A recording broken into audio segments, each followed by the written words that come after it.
Press the bell icon and hit the subscribe button for more Filme Shilmy updates.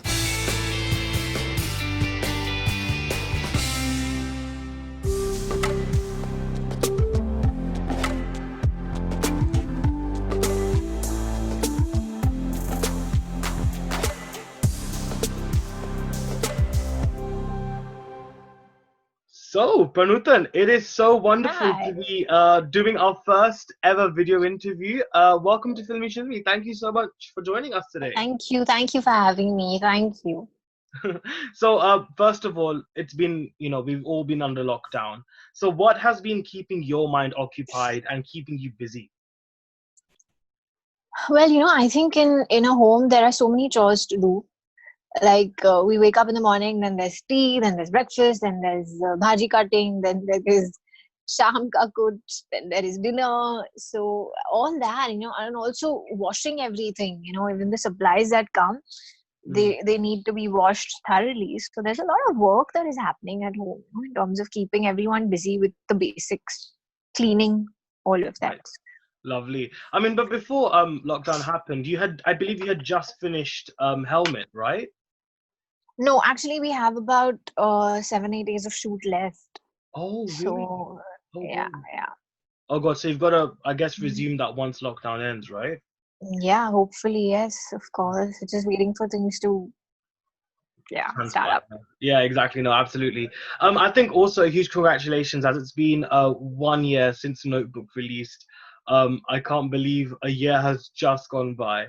Um, Yeah, it but be- seems like now. yeah, absolutely. But besides the whole professional aspects of it, what has Hmm. been the greatest change and the greatest learning for you from playing Firdaus? I mean, I think first of all, it was very important for me to let it go. You know, that process was painful but extremely healing Mm, because I got into it so much, Anuj, that it was my life. It was everything for me. Began and ended with notebook. Like I wake up in the morning, that's my first thought. And through the day, it's my first thought. And this was going on from July 2018 till we released the film, which was March 2019. So it's a very long period of time to be living with you know a character. And mm, again, my fault, I should have bid it goodbye, but it takes time. So that was a very enriching process to let it go, mm, um to right. get it out of your system and accept that Mm, uh you're going to be playing a lot of characters and you can't let them hit you for so long. sure. So what So was yeah. so what was that process like of sort of letting go of Firdaus? How did you manage to do that? Awful. I don't think I managed it very well. I was oh god, I don't even know if I should be saying this because it takes me back to a very strange part of my personality where Oh, I didn't want, I didn't want to step out, I didn't want to do anything. I don't think I saw a mall or a shopping complex for like I don't know how many months. I wouldn't go out for dinners, I wouldn't want to meet my friends. Yeah, I didn't shop at all. I used to oh. just, yeah, it was a very strange period, like it's like a breakup. it's Yeah, like it's like you don't want to do anything, you're too heartbroken. So yeah. stuff like that. It's very true Yeah. because I feel like that whole switch on and switch off mode, I think for actors, it can really take a toll on their sort of psyche and their sort of mental health as well, right? Yeah, it took a toll on me for sure. For Mm, sure. Also, I think what happened is that I prepped for it so much. I prepped for it, like actually prepped for it, became that person. right. 3 months of prep, 2 months of shoot. So one gets really into that loop. But it's very important to snap out. That is very, very important. But Mm, I've learned that now because that process was so painful that you don't want to revisit that again. So it's okay to get into method and stuff, but it's very important to know how to get out of method. mm. That is very important. No, absolutely. And I think the fact that you've debuted with, like I've always mentioned to you, it was a very less glamorized role in the sense that there wasn't much razzmatazz attached to it. It was a very poetic film in a sense, and the role itself was very mature.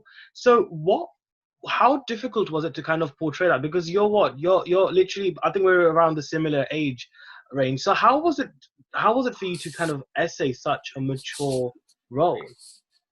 Difficult.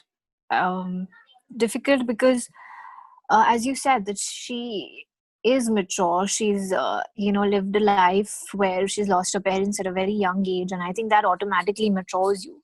You tend to live for yourself, stand up for yourself, Yeah. and stuff like that.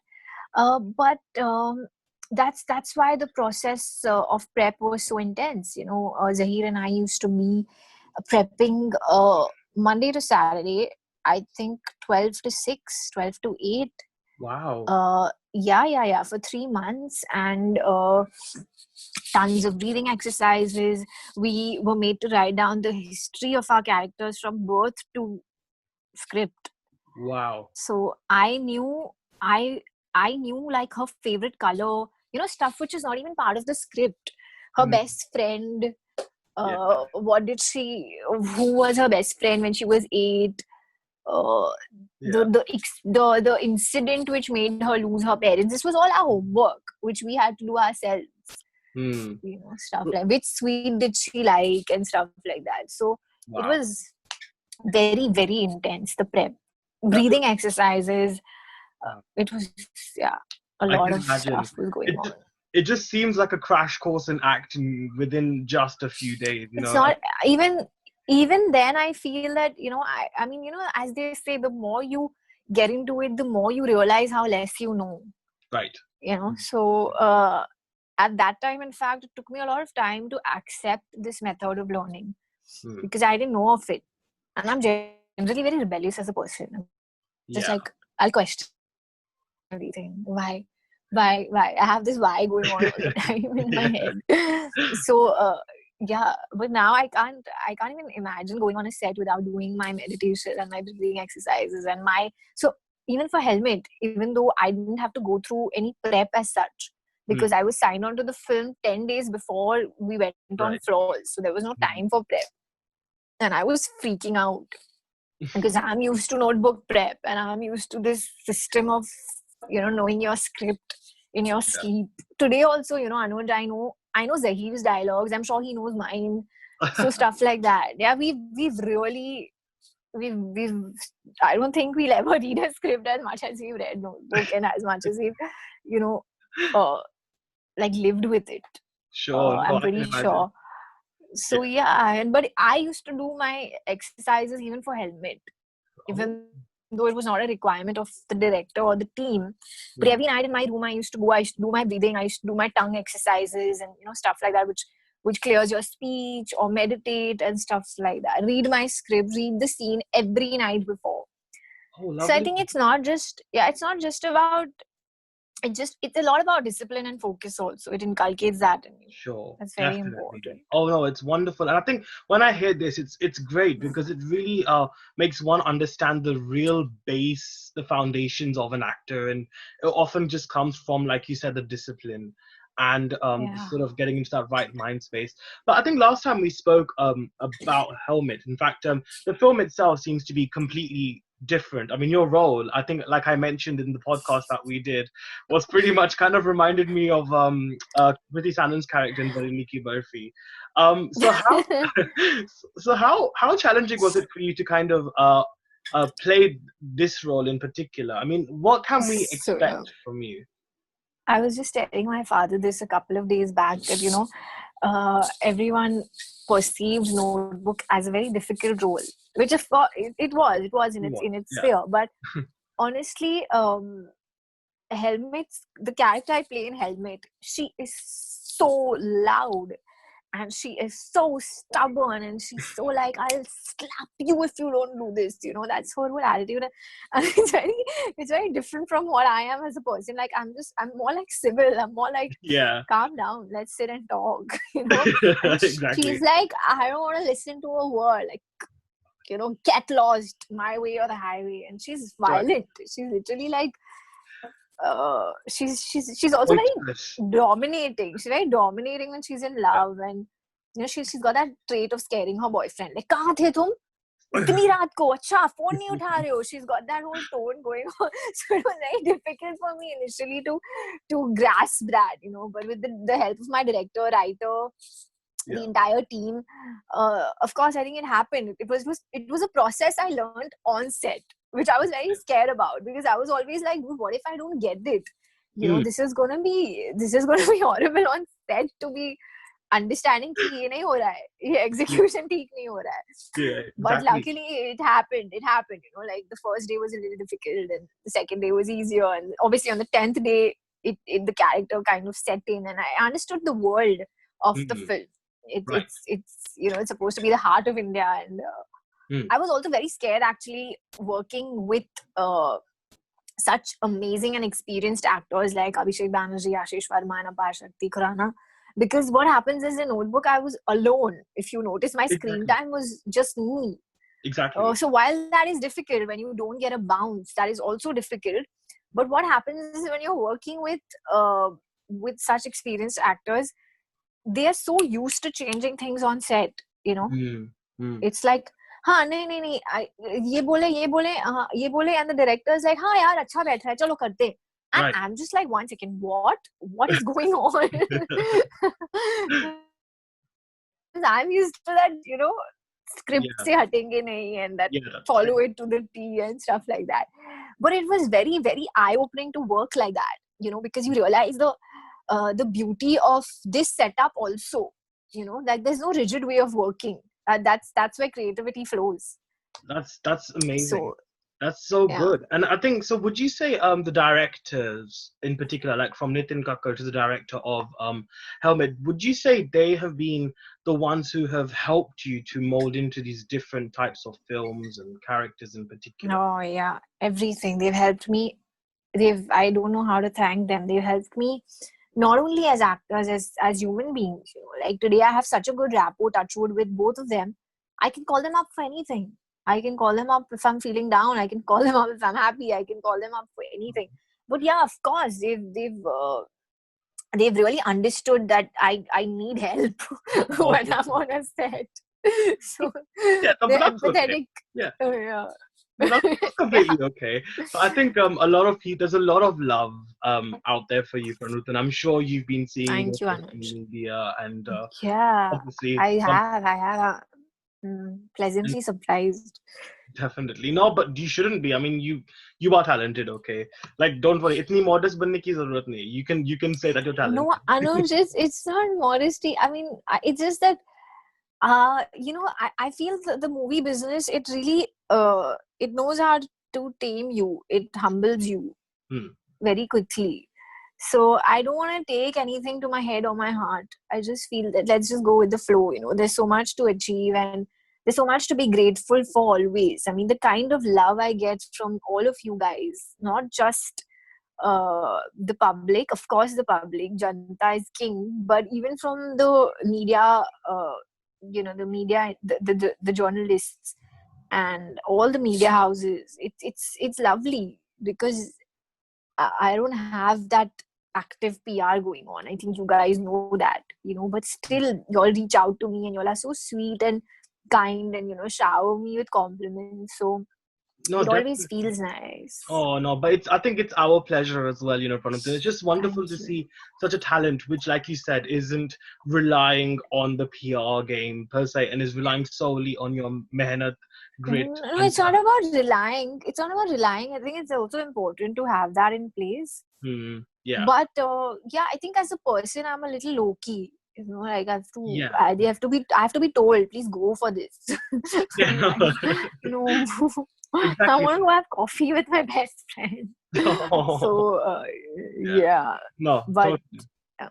But I'm you know, but coming back to what I was saying about the love that you're getting, you know, and obviously you know, when you don't get the sort of box office numbers for your debut film, for example, or if you don't get an award for best newcomer, you know, obviously that must be quite disappointing for you as an artist. But how does one actually overcome that disappointment and still continue their craft? Because it can still have a knockback effect, right?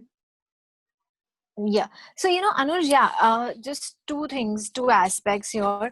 The box office, extremely hurtful initially, extremely hurtful, because the people who saw it loved it. So my entire thing was, why aren't people going and watching it? Why isn't that happening? Because the more people see it, I know they're going to like it. Because the people who saw it, the negative reviews were very, very few. Very few. And everyone was praising the film, praising all of us. So that hurt me. And then obviously, with the support of your friends and family, you understand that you cannot control it. You cannot, you don't have a hold on how the box office will react. You have to do your job honestly and, close that chapter and then move on to more auditions and more meetings and your next films and stuff like that. As far as the awards are concerned, Anuj, I didn't become an actor for validation from a group of people. No, I get that. No, totally. So I became an actor because I don't feel happier anywhere else in the world except when I'm doing my job. I think the high that I feel, I don't know if I'll ever feel it when I'm doing anything else in my life. So when I do that, I do it with utmost honesty. I try to, and with a lot of discipline and hard work. So if I get bogged down, by a group of people who don't think I should have gotten a particular award, then my entire focus and honesty towards my craft is misplaced. And that's not how I am. That's not who I am. I work because I love it. I don't work for a group of 10 people who feel that I am good enough, No, But I must say something, that if the Janta felt it, if the Janta felt that I'm not good enough, or if the public didn't give me this kind of love or appreciation, then that would bother me. Then that would lead to a lot of introspection. But you saw the reactions, and of the public. I was getting embarrassed. I was like, guys, stop. This is not the way to deal with it. You have to be graceful about things. You can't be sore about stuff. But you saw I still see it. I saw it today on some Instagram page. Yeah, exactly. And I think I think that's really wonderfully put, Pranutan, because I think what happens is, especially in this industry where, you're confronted, or not confronted rather, but you're surrounded by so many other people and they're doing stuff, and the fact that, it's almost like a race, in a way, but to kind of keep that mind space clear, to keep that, keep your eye like Arjun on the fish. I think that is wonderful. So where have you, I think you probably imbibed this from your parents as well, because Mohnish sir is an absolutely humble person. I've spoken to him a few times, and every time I've spoken to him, he's just so wonderful to speak with. So have you is this come from the sort of upbringing and the background that you've had? I'm sure it has, but I used to go before I'm anywhere near him in terms of his calm and his zen and his maturity and his understanding. But I think that also comes with age and experience, to reach that level of calm and zen. But yeah, of course, I think the way I've been brought up to be extremely independent, extremely humble and grounded. And my dad always told me one thing, that never take it for granted that you have a call time. Never take it for granted that you're working, because our business is so insecure that you will realize the value of it when you don't have it. And I don't want that to happen to you. So be grateful when you're on a set. Understand the importance of being on your mark and doing your job, and thank God every day for a call time. And I do that. I genuinely do that because I feel it. The months after Notebook, where it was a struggle for me to kind of bag my second film, it was nowhere near easy. I think I had to wait for 8 or 9 months, do an audition, and hope and pray and go to a casting office, a legit casting office, and do an audition. So that was also that process. I would say that the post Notebook process was very enriching, I've learned so much. I've learned more in those 8 months than I have in my 2.5 years of pre-notebook and, that struggle. Right. So, yeah. No, absolutely, and I think, I think in the podcast as well that we did earlier, which obviously the link of the podcast will be in the description below, so please do check it out. Yeah, so obviously, as you mentioned in the podcast as well, you did mention something along the lines of like when you're an actor and you don't have work, that's the most difficult time. So what kept you motivated? I mean, even not even just then, but even when obviously you sort of made that transition from law to acting, what has always kept you motivated and given you that extra positivity to sort of go for it? Belief, hope, and faith that this is what I'm meant to do and I'm going to do it, and perseverance. And I wouldn't say that I've been motivated every single day, because let's face it, I'm a human being. I have days where I feel like, what's going on? This is not right. This is not fair. Why is this happening? Why is that audition not working out? Or, what do I do? So it used to lead to a lot of frustration initially. But you have to really be prepared for a lot of self-talk, positive self-talk, and a good support system. And if you don't have that support system, then a very strong head. Very, very strong head, because you're not just mentally preparing yourself, you're physically on a Exactly. non-junk food, non-feel good home on diet, and you're working out and you're going to Yari Road for your auditions and blah blah blah. So yeah, it's a tough process, and I think that's one of the reasons that parents of film families get very worried when their kids say we want to be actors. I get it now. Yeah. I understand, because it's difficult. It's fraught with insecurities and self-doubt, and you need some next level patience to even pursue it. Yeah. You don't know if it'll ever happen. I didn't know if I was ever going to get a debut. I was just auditioning for 2.5 years, just continuously auditioning. Wow. So yeah. And it's very interesting as well, because there's that myth that if you have links in the industry or if you have some sort of connection, it becomes easier. But I think your story is just a huge testament that actually it isn't. The struggle is real for everyone. And I think... No, Anuj, I feel the struggle is as real as you want it to be.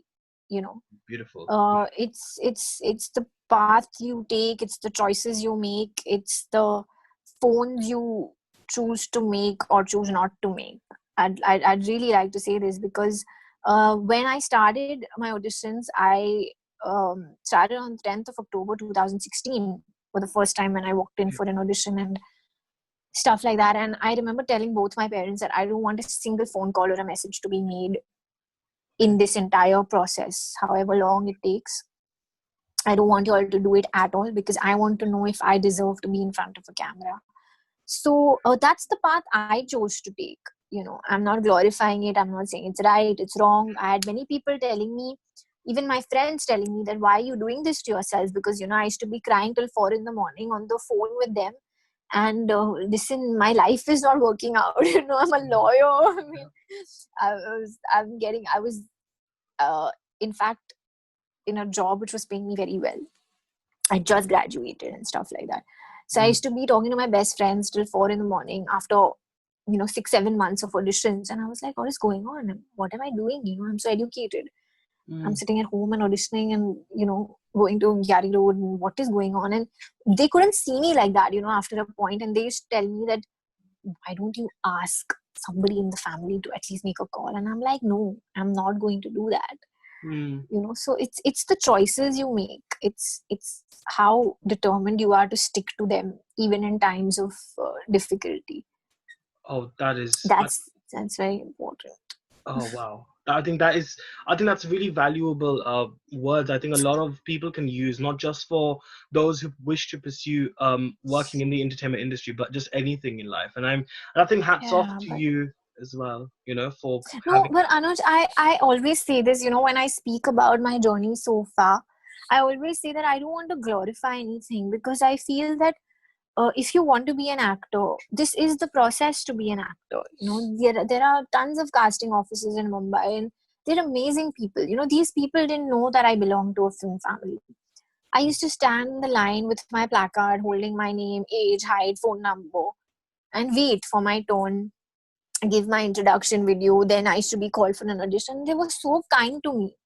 They were really nice to me. I used to not write my surname because I didn't want a connection, to come up. And, then वो मन में हमेशा रहता है कि अच्छा मुझे इसलिए तो नहीं बुलाया, because they figured that I'm Mohnish Mohnish Bahal's Bahl, daughter. exactly. Yeah. So I used to do that, imagine. Mm.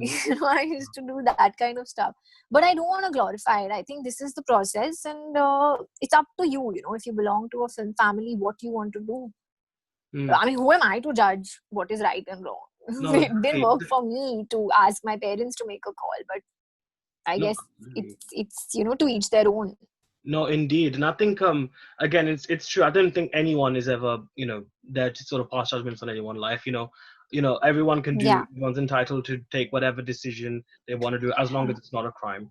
But I think because you said about determination and stuff like that. So obviously, having played two very different roles so far in your career, what do you think would challenge you further or really push the envelope for you? I don't know. But I want to do stuff which does. I don't want to get complacent. I don't want to get like, oh, this is my comfort zone, and I don't want Get boxed to in. in my head create a stereotype for myself. Yes. Or a typecast, or like, acha, this is comfort. Like that's what I'm saying now. When I shifted from Firdaus to the character I'm playing in Helmet, it was so scary, but it was a good scary. It was like Yeah. like when you're getting onto a roller coaster, how you feel, like good scared, Right. good stuff. Yeah. So yeah, I can't wait. I just hope that filmmakers can see me, portraying different ranges and stuff like that. I just really hope for it, and I'm hoping that happens actually with how different Firdaus and the Helmet character are. It's madness. It's like a complete 360 degrees from what I've played and what I am also as a person. Definitely, yeah. I think I want to see you play a serial killer. I want to see you play like this really bad person whom everyone hates. Because in Oh, reality, you're a lovable person, right? But I think if we see like how you sort of play this really bad character, I think, oh my bad God, trick. yeah, that would be sick. I can just Yeah. imagine this You happening. think I could? Pranutan, you can. I have faith in you. Okay. I mean, Yeah, that's going to take my life when I start prepping for it. oh God, yeah. I'm Oh going to- goodness, yeah. I think that would be yeah, the heaviest that part for you. that would be like God. Just thinking about it is making me scared. I know, it's like you just managed to get over like Firdaus and the character from Element, and then suddenly Yeah. you're pushed into doing such a role. But I think it would be great, and I really hope. I'm sure Yeah. we'll see you do such roles which sort of challenge you. Thank as you. well.